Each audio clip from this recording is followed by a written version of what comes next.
Magandang umaga po sa ating lahat. Ngayon tayo ay nasa ikatlong linggo ng Advento. Ang ikatlong linggo ng Advento ay linggo ng Gaudete, o linggo ng kagalakan at pagbubunyi. Habang papalapit ang Kapaskuhan, inaanyayahan tayo magsaya, sapagkat nababanaag na ang pagsilang ng ating dakilang manunubos na magliligtas sa atin mula sa pagkakasala at magbibigay ng buhay na walang hanggan. Magalak tayo sapagkat tayong lahat ay ninais na makibahagi sa biyayang ito. Bilang panmulato ng ating misa, magsitayo.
Sa ngalan ng Ama, ng Anak, ng Espiritu Santo.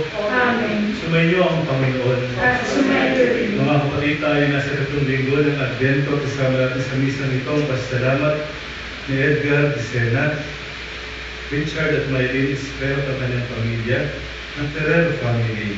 Pasalamat ng Roque at Lazo family.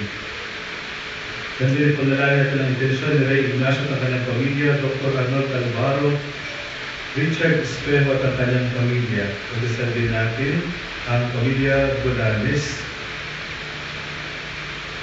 At ipanalangin natin ang mga kaluluwa ni Nelson Dixon Sr., Maria Ignacio, Cipriano Ignacio, Wilfredo Pelugelio, Ernesto Bernada, Rosario Bernada, Ferdinand Albino, Jose Pelugelio, Paulina Solencio, Eugenia Pascual, Eugene Bacelier, Maria Estrella Arguladora, Raul Roa, Dorian Senta, Paula Bacelier, Luz Paz, at Baby Christian. Bilang tanda na tayo ay nasa ikatlong linggo na ng Advento, isindan natin ngayon ang ikatlong kandila sa ating Advent week. Ikatlong kandila, ang kandila ng kagalakan. O Panginoon, liwanag ng buhay. Sa pagsisindi namin, ikatlong kandila ng Advento, talawan mo buhay. Naakit at nahamak na gayando, pinagkawalan ay nakaligayahan sa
aminin natin ang ating mga kasalanan upang tayo maging marapat sa pagdiriwang ng banal na pagkahay na dudulot ng kapatawaran ng may kapal.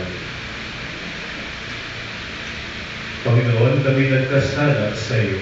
Panginoon, kaawaan mo kami. Kaya naman, Panginoon, ipakita mo na ang pag-ibig mong wagas. Kami ay binati at sa kahirapan ay iyong iligtas. Kaawaan tayo ng makapangyarihang Diyos, patawarin tayo sa ating mga kasalanan at pagtubayan tayo sa buhay na walang hanggan. Amen.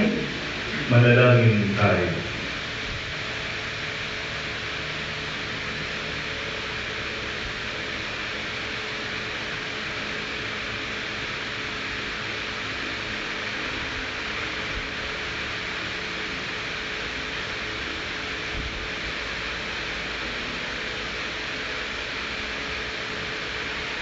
Ang malaming makapangyarihan, tunghayin mo ang panalapit na iyong sambayanan sa Pasko ng pagsilang ng Panginoon mahal.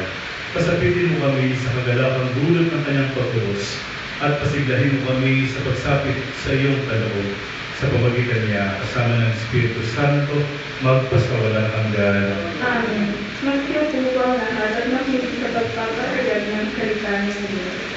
Sa unang pagbasa, nasa puso ng propeta ang galak at panahagip sa pagkahatid niya ng magandang balita sa mga lukha at siyatan, mga bihag at mga bilanggo. Sa sinagoga ng Nazaret, ipakahayag ni Jesus na sisimulan niya ang kanyang misyon sa diwa ng kagalakan. Pagbasa mula sa aklat ni Propeta Isaiah. Tinutkos ako ng Panginoon ng kanyang Espiritu. Hinirang niya ako upang ang magandang balita'y dalhin sa may hirap. Pagalingin ang sugat ng puso. Parayanin ang mga bihag at bilanggo. Tinutol niya ako upang balikan ngayon'y panahon ng ligtas ng Panginoon yaong mga tao na hinirang niya. At ang Jerusalem, sa ginagawang ito'y pawang malulubog, ang nakidalabang gayak ang pangkatay. Siya'y parang dinuntan ng kaligtasan at pagtatagumpay. Kung paano ang binhi ay tiyak na tutubo at sisibol, gayon ang pagliligtas ng Panginoon sa bayang kanyang hinirang. Dahil dito, lahat ng bansa ay magpupuri sa Kanya. Ang salita ng Diyos. Salamat sa Diyos.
pusong ko'y napupuri sa Panginoon ko.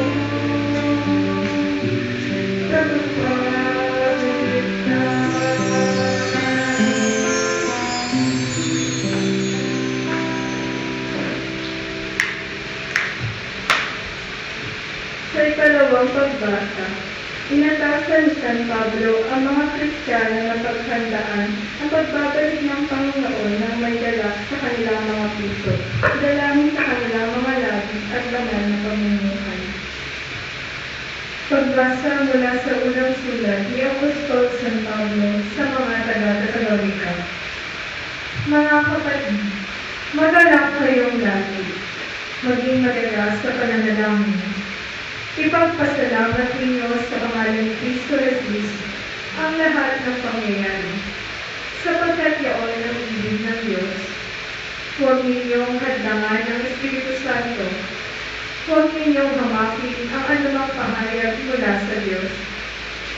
Suriin ninyo ang lahat ng bagay at pulutin ang lumayo kayo sa lahat ng uri ng kasamaan.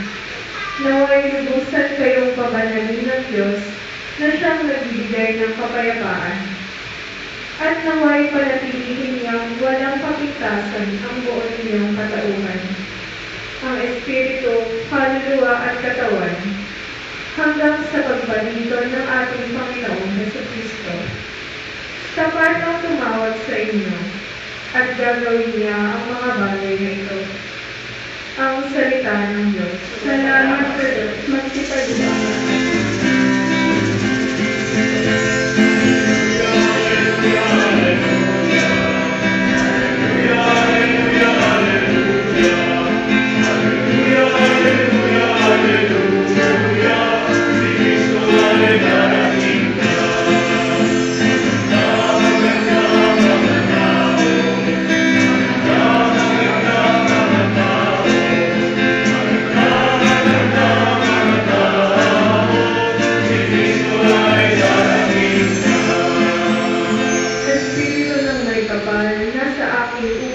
Ang mga dukha ng aral.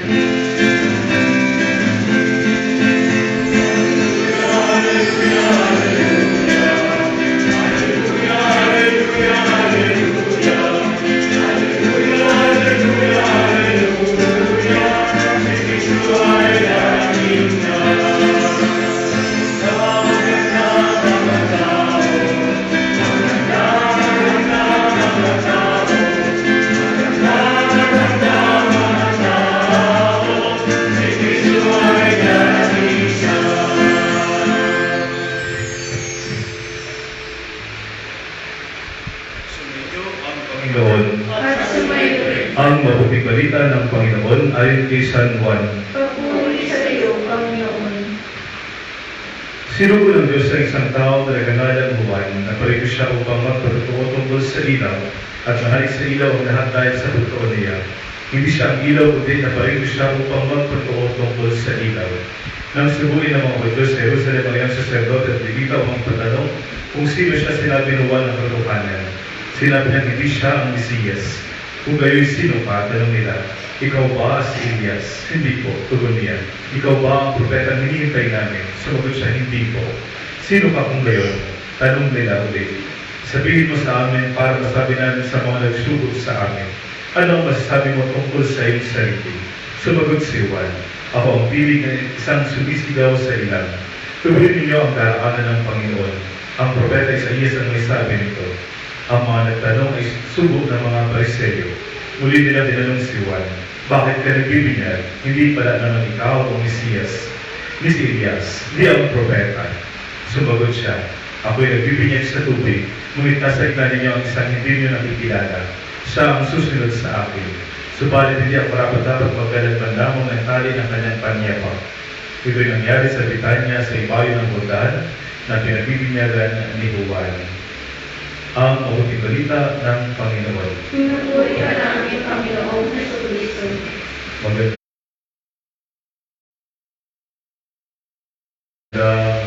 umaga po sa inyong lahat. Gusto na po kayo. ilan lang yung mabuti, yung iba kaya, kumusta na?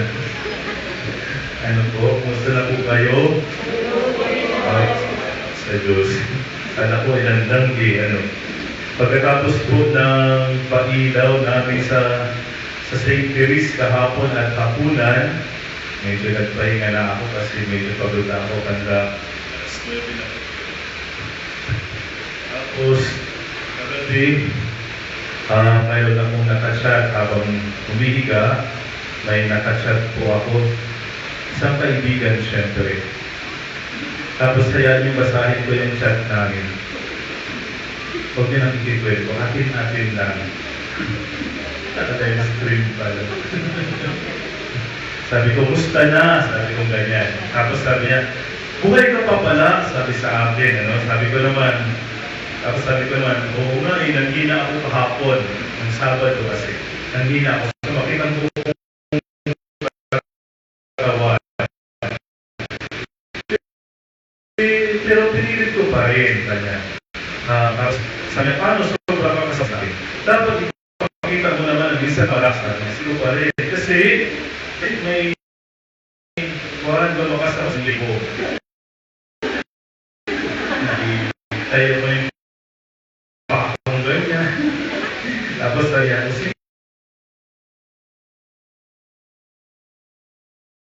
sabi ko, lalo yan ako lumabas. Sabi ko sa kayo, magmaya mo na ako kasi nas 9 pa lang, may time pa naman. Tapos sabi niya, pumasok ko na lang yata para manghina ka naman. Huwag naman huwag naman sabi kong ganyan. Kasi kaya sa siya po na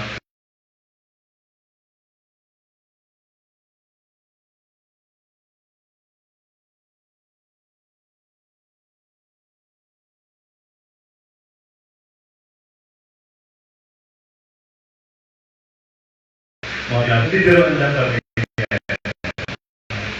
Tawa niya. Kasi papatayo kami ng PWC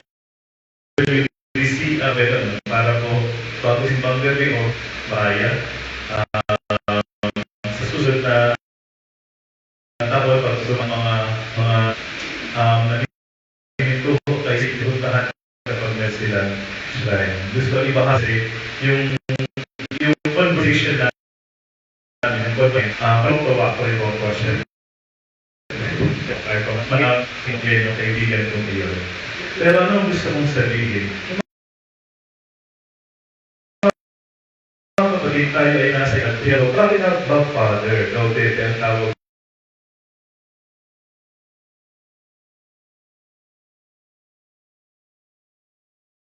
dito. Kasi kung system na rin, walang opening stock,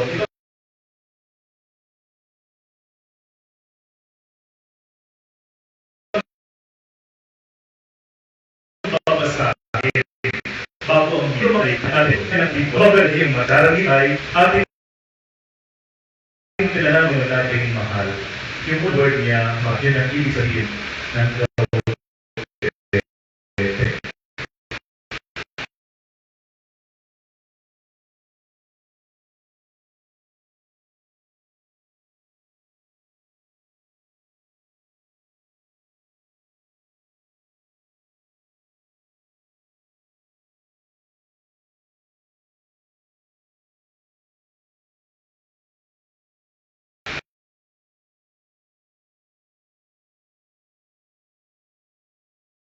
pag-ikas tayo.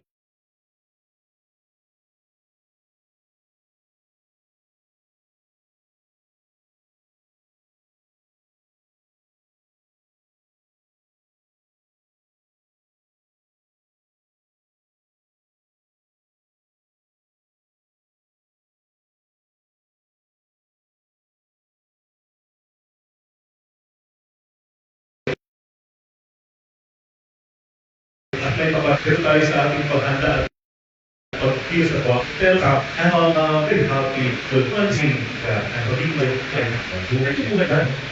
May masayang tunay. Despite and in spite of what is happening Kailangan din mausisibo sa maglalako.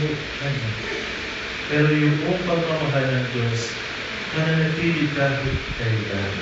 Sumabog man ang bulkan, magka-tsunami man, o kaya naman, joke yun eh. Tsunami yun eh. Para akala nyo naman, ganoon talaga ang bigtas. Sabi ko lang, tsunami eh. Ayaw nyo naman. Magkaroon man ng malakas, o mas malakas pa sa COVID-19. Pero yung pag-ibig ng Diyos, mananatili. Kaya sana yung kaligayahan, manggagaling doon. Hindi dahil sa halimbawa, masaya tayo pag may bago tayong cellphone. This Christmas, sino bang hindi masaya, di ba? Masaya tayo siya. Pag may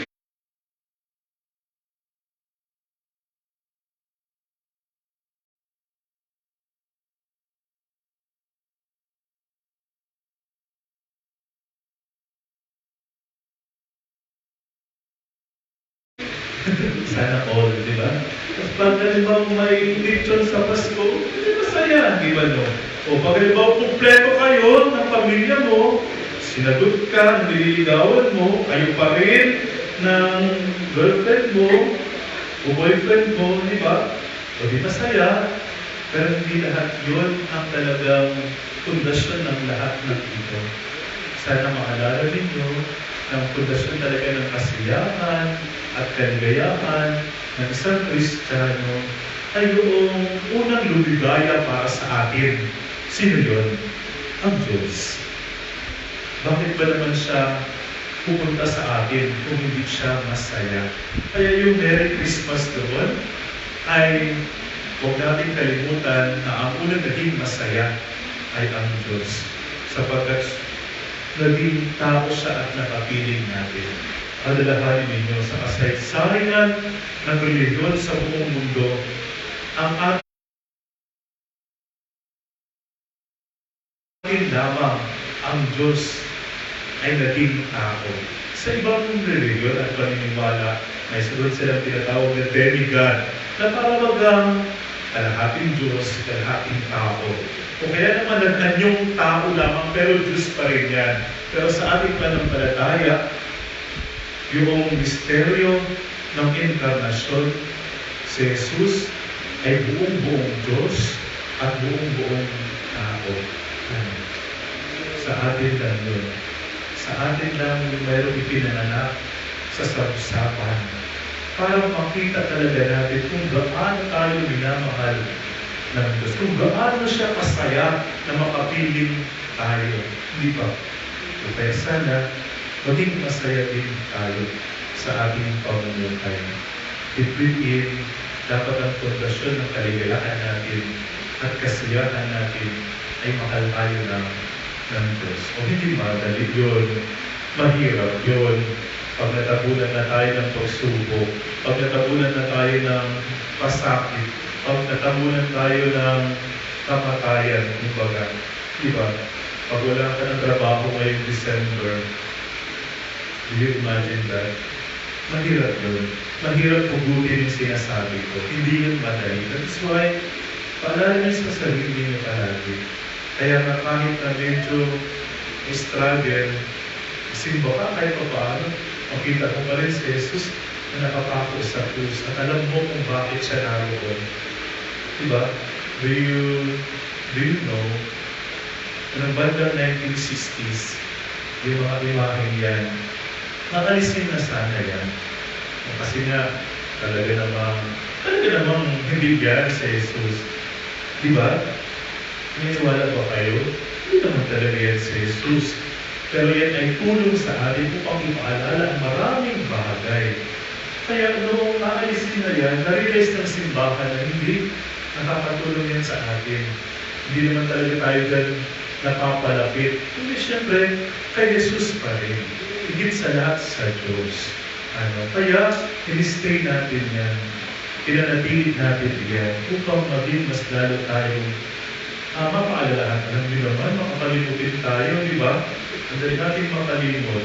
Sige nga, ano ang agaan ninyo kahapon? O, hindi mo na alam. Di ba? Totoo yun. Pag minsan, Pupunta ka pa lang sa taas, may gagawin ka. Pagdating mo sa taas, ano na nga ba yung gagawin ko? Hindi mo na alam, di ba? Paikot-ikot ka na doon, pagbaba mo, wala ka namang bip-bip. Nagpupunan ako sa taas, nakalimutan mo na. Kasi na, minsan makakalimutan tayo. Siguro, isang paalala sa atin yung lahat ng bagay na yan. Ang celebration na ito, ang pagkakaisa natin sa linggo, paalala natin na tayo ay minamahal palagi ng Diyos. Simulan yung hindi magsimba. Magbabago ang iyong pag-iisip. Magbabago ang iyong pagharap sa buhay. Magbabago ang iyong pakikitungo sa bawat isa. Hindi ba? Magbabago ang lahat. At hindi natin alam kung hanggang saan kayo lalayo sa Diyos. Nung naging tao siya, masaya siya nakapilig na tayo. Sana, ganoon din ang ating hangarin. Lagi natin gustong makapiling ang Diyos na nagmamahal sa atin. At kung ganoon nga, magiging totoo na makahulugan at makabulukan ang maligayang Pasko. Kahit na siguro mabawasan yung 10,000 ko,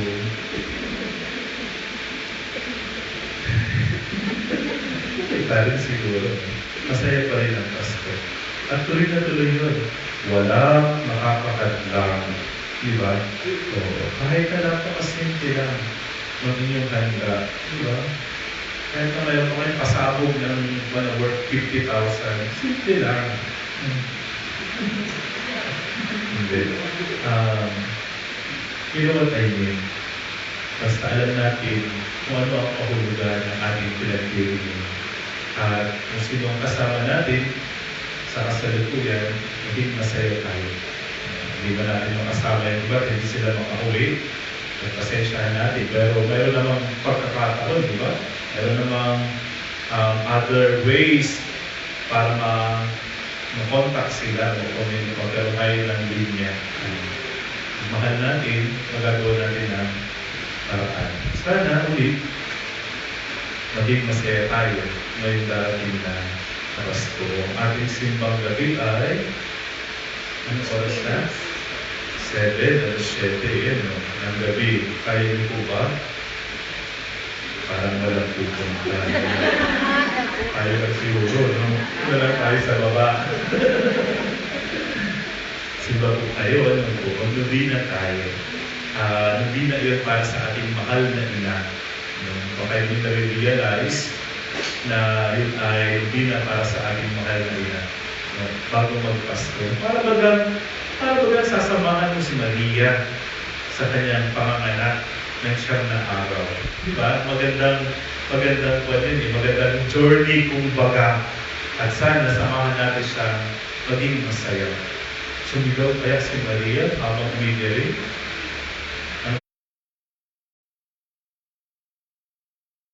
Sa palagay niyo, hindi ko rin alam. Wala naman kami alam nun. Hindi naman nakalagay yun sa Biblia. Pero kung nangalang kayo, alam nyo na siguro. Kasi, babae rin naman si Maria at tao siya. Pero samahan natin, malay nyo, iba yung na-imagine niya sa kanya. Malay nyo, kumakanta siya habang sinanay yung sa inyo. Pero ang maganda, samahan natin siya, maging masaya tayo ngayong Pasko. Kapiling ang mga mahal natin sa buhay habang pinagdarasal ang hindi natin makakasama. Amen. Sumasampalataya ako sa Diyos Amang makapangyarihan sa lahat na may gawa ng langit at lupa. Sumasampalataya ako kay Yesu Cristo, iisang anak ng Diyos, Panginoon nating lahat. Nagkagawa pa siya ng Espiritu Santo. Pinanganak na Santa Maria Magdalena. Pinagpakasal ni Pontius Pilato. Kinako sa krus ng matay. Pinagsa sa dalawang ng mga naman. Nung naging nakalabuhin mo rin. Umakyat sa langit. Nalulog sa kanan ng Diyos. Sa nabubuhay ng mamatay na tao. Sumasampalataya ng mga krus si Diyos Espiritu Santo. Sa banal na simbahang Katoliko.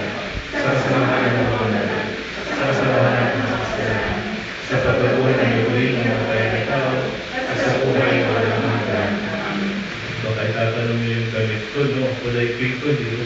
ko. Eh, sinuot ko ngayon hindi. Ay ito ang kulay ng linggong ito. Gaudete. Pink. Maging masaya tayo. Dalawang beses lang ha, pagsusuot ang pari ng ganito. Ngayon, at sa ika-4 na linggo ng Quaresma. Kapag nagsuot ang pari ng ganito sa hindi ganong araw, alam na. Malit siya. No? Huwag niyo mga isipin, di ba? Manalangin tayo, at sa bawat panalangin ang ating itutugon, Panginoon, tulugan mo kami ng kapayapaan at kagalakan. Panginoon, tulungan mo kami ng kapayapaan at kagalakan. Para sa simbahan, buong galak nawa na ipagtanggol sa lahat ng pagkakataon ang dignidad at kabanalan ng buhay ng tao. Manalangin tayo sa Panginoon. Para sa mga pinuno ng mga bansa, labanan nawa nila ang lahat ng uri ng karahasan at paghamak sa tao. Bumuo ng mga batas na magtatanggol sa mga maliliit sa lipunan at gumawa ng mga hakbang upang makamit ang katarungan. Manalangin tayo sa Panginoon. Panginoon, tulungan mo kami ng kapayapaan.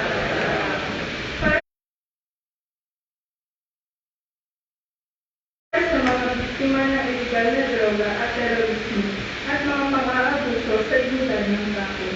Makatagpo nawa sila ng pag-asa at pagkilo mula sa Diyos at sa pagkatingan ng kanilang komunidad. Manalangin tayo sa Panginoon. Panginoon, tulungan mo kami ng kapayapaan at kagalakan.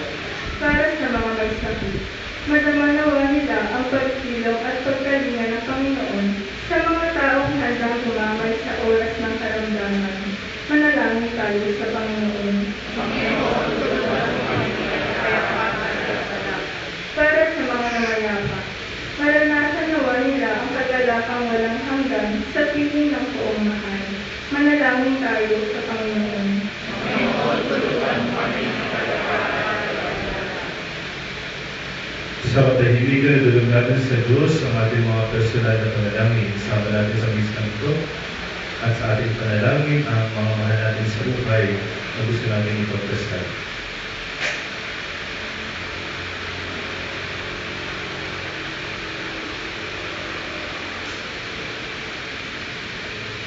Ang maraming mga pangirihan, bigyan mo ang aming mga panalangin at pagkalabas namin ng sapat na biyahe kinakailangan namin sa araw-araw. Hiniringan ko kay Kristo ang aming tagapagligtas, nilabag pa sa walang hanggan. Amen. Magsibuo ang lahat.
Manalangin kayo mga kapatid, mapatuhayan natin yung kalugdan ng Diyos namang makapangyarihan. Tanggapin nawa ng Panginoon ito para sa iyo ang mga sa kapulihan niya at karangalan sa ating kapayapaan at sa buong sambayan ng banal. Ang malaming gabi ka, maihain nawang lubos ang matapat naming paglilingkod sa pagyanap sa itinatag ng iyong anak at sa pakikinabang sa iyong pagtubos sa aming lahat. Sa pamagitan niya, kasama ng Espiritu Santo, magpasawalang hanggan. Amen.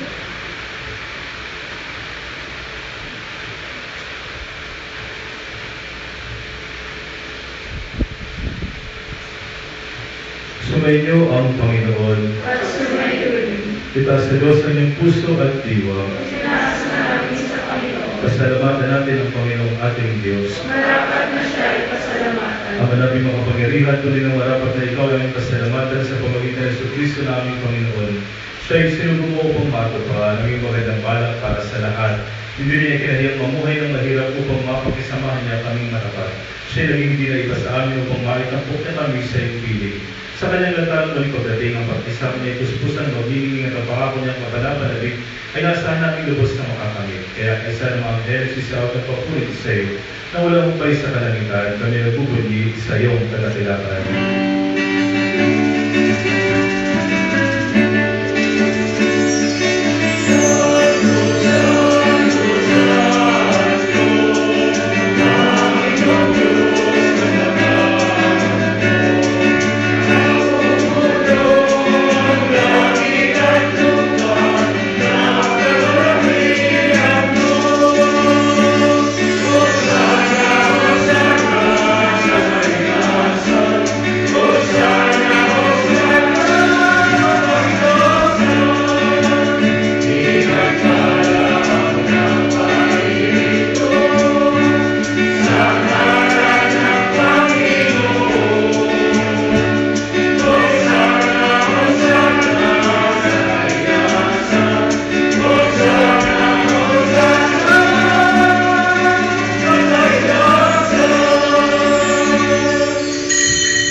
Amang banal ay papasalamat kami sa iyong kadakilaan, karunungan at pagmamahal na nababakas sa lahat ng iyong pinagpal. Ilikha mo ang tao na iyong kalarawan, pinamahal mo sa kanyang sa liputan, upang pagsuwa ng lahat ng nilikha mo bilang paglingkod sa iyo. Nung ikaw ay talikdan ng tao, sa pagsuwa niya sa pagmamahal mo, hindi mo siya tinadayang panaligan ng kamatayan. Kung ako mong tinutulungan ang naghahanap sa iyo upang ikaw ay matagpuan. Mulit-mulit ninalo kami yung tibal sa pamamagitan ng mga propeta, tinuruan mong umasa ang mga tao sa pagdating ng kaligtasan. Amang banal, ngayon na lamang pag-ibig mo sa liputan, kaya nung dumating ang panahong kaganapan, sinuro mo sa amin ng iyong bugtong na anak bilang tagapagligtas. Nagkatawang tao siya na laman ng Espiritu Santo at itinang ng Santa Maria Virgen. Sumunod siya sa aming pamumuhay sa lahat ng bagay, maliban sa paggawa ng kasalanan. Sa mga lupa, pinamaral niya ang mabuting balita. Sa mga ibig, ipinahayag niya sila ay lalaya. Sa mga nakapis, inihatid niya ang galak at tuwak. Upang kanyang sundin ang loob mo, na makasakit siya hanggang sa mga tayo. Sa kanyang muling pagkabuhay, nilupin niya ang kamatayan. At binigyan kami ng bagong buhay. Upang kami naman ay huwag ng pamuhay para sa sarili lamang, kundi para sa kanyang namatay at muling na buhay.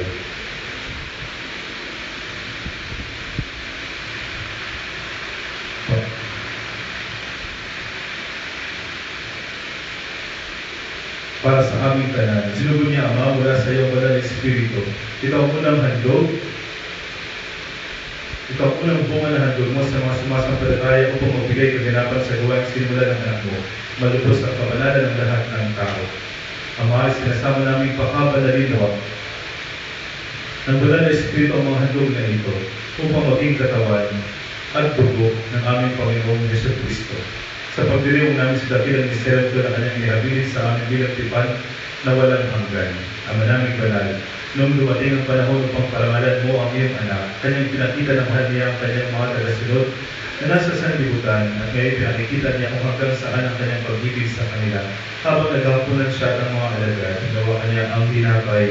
Pinasalamatan kanya, inaghati-hati niya yun dapat sa kanyang malagad at sinabi, "Tanggap niyong lahat ito at kanin, ito ang aking katawan na ipahandog para sa inyo."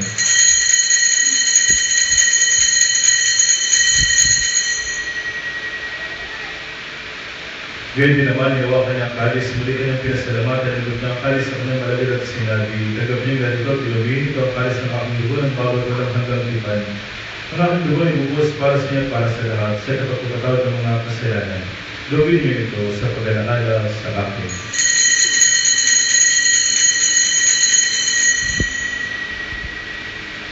Nagsitayo po ang lahat. Ipagpunyi natin ang misteryo ng pananampalataya.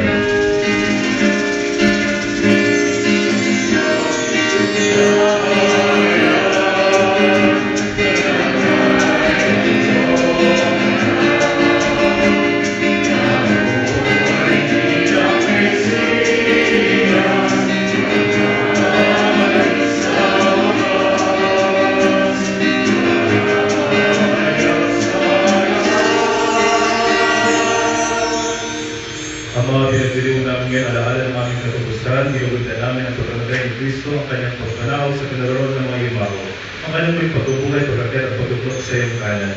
Ngayon ay hinihintay namin ang dakilang araw na nagpapahayag niya sa gitna ng kanyang kalindigan. Kaya tinihandog namin sa iyo ang kanyang katawan at dugo, ang haing kalugod sa iyo at nagliligtas sa mundo.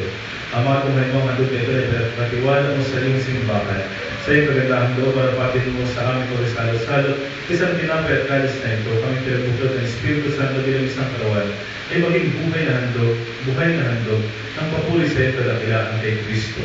Ama, lahanin mo ang lahat ng pinagtutugunan namin ng paghandog na ito. Ang iyong lingkod na si Papa Francisco, ang aming Obispo Bartolome, at ang mga Obispo at buong kapalitan, at ang lahat ng narito ngayon at ang buong sambayanan, at ang lahat ng mga tao na pawang kapal at ugas sa paghahanap sa iyo. Alahan mo rin ang lahat ng mga yumao sa kapayapaan ni Kristo at ang lahat ng pumanaw. Ang may panampalatanin ko lamang nakakaalam. Ang mga away, lubin mo kaming iyong mga anak, ay magkamit ng pamanlangit, makapilinawa kami ng ina ng Diyos. Ang mahal na Birhen Maria at ang mga apostol at lahat ng mga banal sa iyong kaharian, kaysa ng tanang pinapahal na ligtas at sa kasalan at kamatayan. Kami ay magpuri sa iyo sa pamamagitan ng aming Panginoon si Kristo, na siyang pinagdaraan ng bawat kaloob mo sa aming kabutihan. Sa pamamagitan ni Kristo, kasama niya at sa Kanya, ang lahat ng parang pagpuri ay sa iyo, Diyos ng mga pangyarihan, kasama ng Espiritu Santo, magpasawalang hanggan.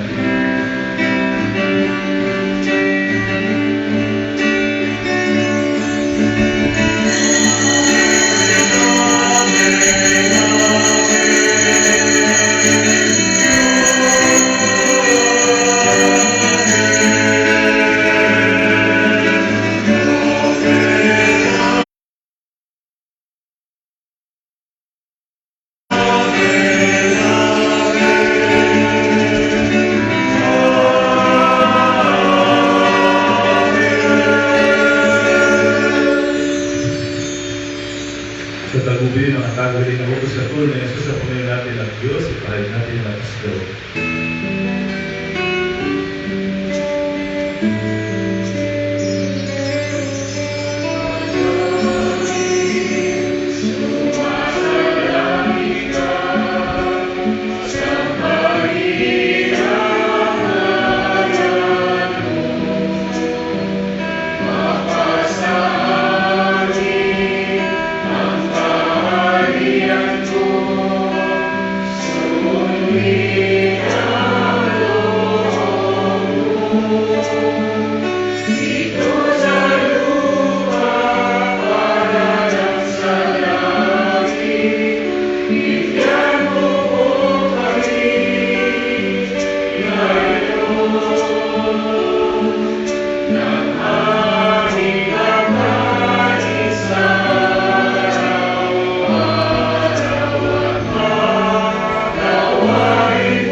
Hinihiling namin kami dyan sa lahat ng masama, pagkalaban ng kapayapaan araw-araw, Iligtas sa kasalanan at iliw sa lahat ng kapahamakan.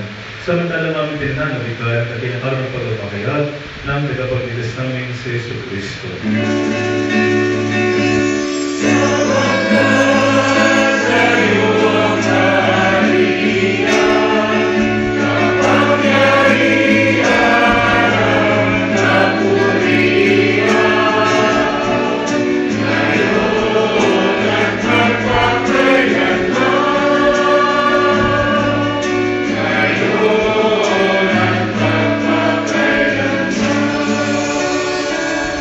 Panginoon Yesu Cristo, sinabi sa mga apostol, kapayapaan ang iwan ko sa inyo. Ang aming kapayapaan ang binibigay ko sa inyo. Kung may mga pananampalataya at huwag ng aming mga pagkakasala. Pagkalooban mo kami ng kapayapaan, pagkakaisan sa iyong kalooban, kasama ng Espiritu Santo, magpasawalang hanggan. Amen. Ang kapayapaan ng Panginoon ay laging sumayin niyo. At sumayo. Ang bigay kayo ng kapayapaan sa isa't isa.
Narito si Jesus ang Kordero ng Diyos na nag-aalis ng mga kasalanan sa liputan, mapapala tayong inaanyahan sa kanyang banal na piling.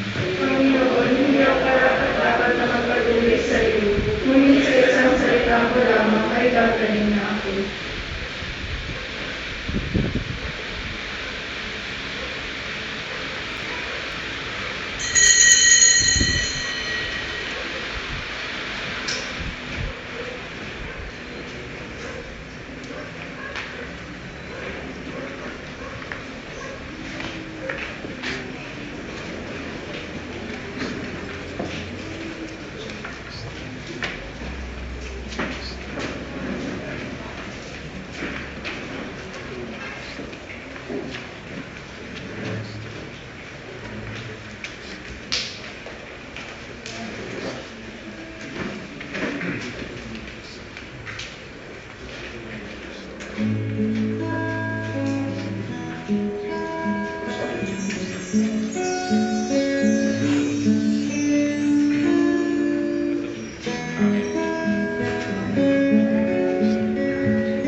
Manalangin tayo.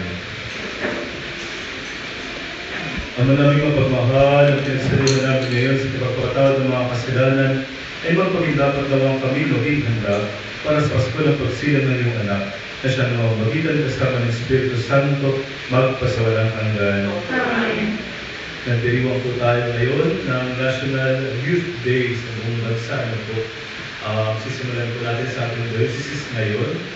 Bukas hanggang sa 15 ng Disyembre, ang nomination po natin ay sa unang araw ng ating simbang gabi. Kaya po sa mga kabataan, sana po makapagpante sa ating suspect o hindi ba lang masyado sa youth.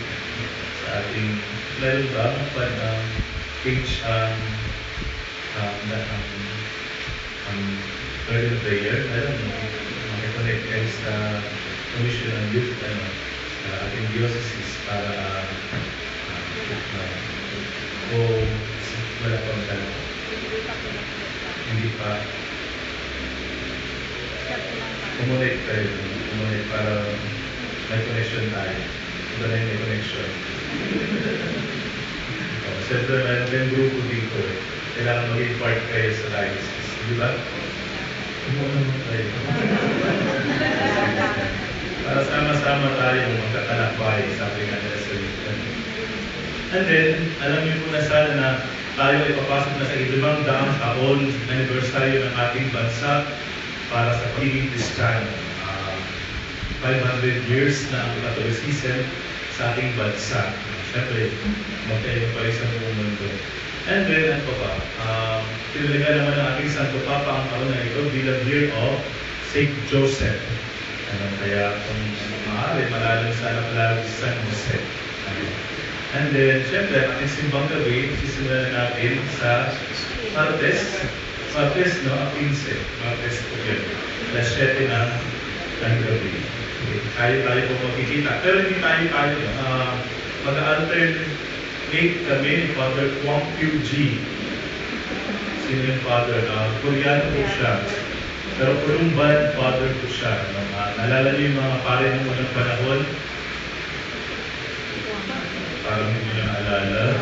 Yung mga paring puti ng unang panahon, mga Kurumbans po sila. Ito kalahit nila, Kurumban din ito, pero Koreano. Pero Tagalog po yung misa ninyo. Ano kayo mag-alala? Tagalog din po yung kanyang homily. Ano po, kayo mag-alala. Simba po tayo palagi at buuin natin yung ating simbang gabi. Yung pagdadasal niyo sa unang araw, bitbitin nyo hanggang sa sumapit ang Pasko. Okay? Para mag-iikot tayo ng hibla-hibla sa higaan ni Jesus. Ang hibla-hibla yun ay panalangin natin sa Diyos. Sumayin niyo ang Panginoon. At sumayin rin. At pagpalaan din ang mga Panginoon Diyos ng Ama at ng Anak ng Espiritu Santo.